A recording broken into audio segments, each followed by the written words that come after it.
मोहिनी एकादशी कथा. मोहिनी एकादशी कथा महर्षी वसिष्ठांनी श्री रामचंद्र यांना सांगितली होती. एकदा श्रीराम म्हणाले की हे गुरुदेव, सर्व पापांचे व दुःखांचा नाश करणारे व्रताचे वर्णन करा.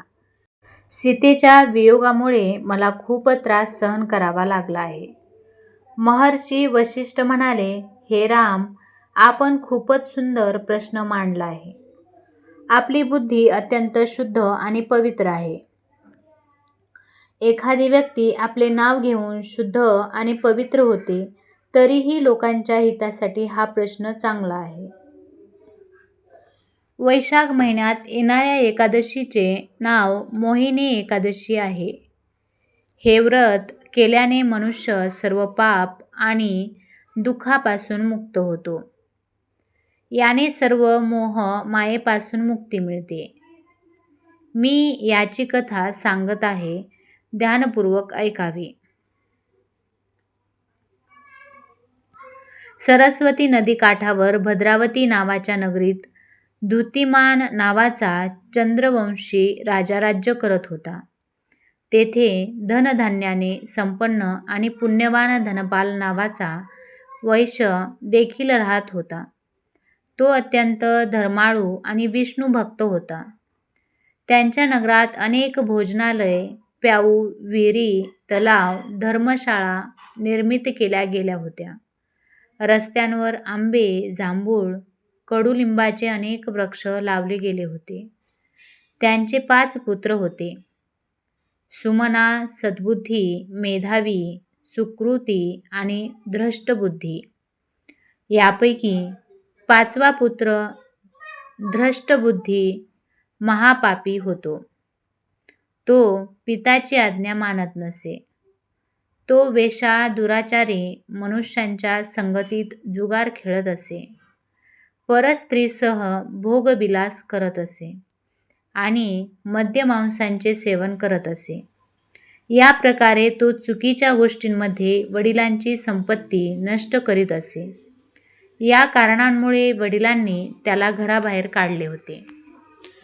घराबाहेर पडल्यानंतर त्याने आपले दागिने व कपडे विकायला सुरुवात केली. जेव्हा सर्व काही नष्ट झालं, तेव्हा वेश्या आणि दुराचारी लोकांनी त्यांची साथ सोडून दिली. आता तो भूक तहानमुळे अति दुःखी राहू लागला. कोणाची साथ नसल्यामुळे चोरी करू लागला. एकदा त्याला पकडल्यानंतर वेश्येच्या मुलाला असल्याचे कळल्यावर त्याला ताकीद देऊन सोडण्यात आले. परंतु दुसऱ्यांदा पकडण्यात आल्यावर त्याला कारागृहात टाकण्यात आलं. तुरुंगात त्याला खूप दुःख देण्यात आले. नंतर राजाने त्याला शहर सोडण्यास सांगितले. तो शहराबाहेर जंगलात गेला. तेथे वन्य प्राणी आणि पक्षी यांचे शिकार करून खाऊ लागला. काही काळानंतर तो बहेलिया बनून गेला आणि धनुष्यबाण घेऊन त्यांनी प्राणी व पक्षी मारून खाण्यास सुरुवात केली. एकदा भूक तहानमुळे व्यथित होऊन तो भटकत भटकत कौंडिन्य ऋषीच्या आश्रमात पोहोचला. तेव्हा वैशाख महिना होता आणि ऋषी गंगा स्नान करत होते. त्यांच्या भिजलेल्या कपड्यांचे काही शिंतोडे त्यावर पडल्यामुळे त्याला काही सद्बुद्धी प्राप्त झाली. त्याने कौंडिन्य मुनींसमोर हात जोडून म्हटले की हे मुनी, मी जीवनात खूप पाप केले आहे. या पापांपासून मुक्तीसाठी सोपा व धन खर्च न करावा लागणारा उपाय सांगा. त्याचे वचन ऐकून मुनी प्रसन्न झाले आणि म्हणाले की तू वैशाख शुक्लच्या मोहिनी एकादशीचे व्रत कर. याने तुझे सर्व पाप नष्ट होतील.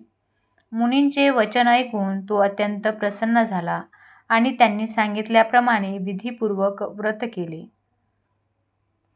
या व्रताच्या प्रभावामुळे त्याचे सर्व पाप नष्ट झाले आणि शेवटी तो गरुडावर बसून विष्णू लोकात गेला.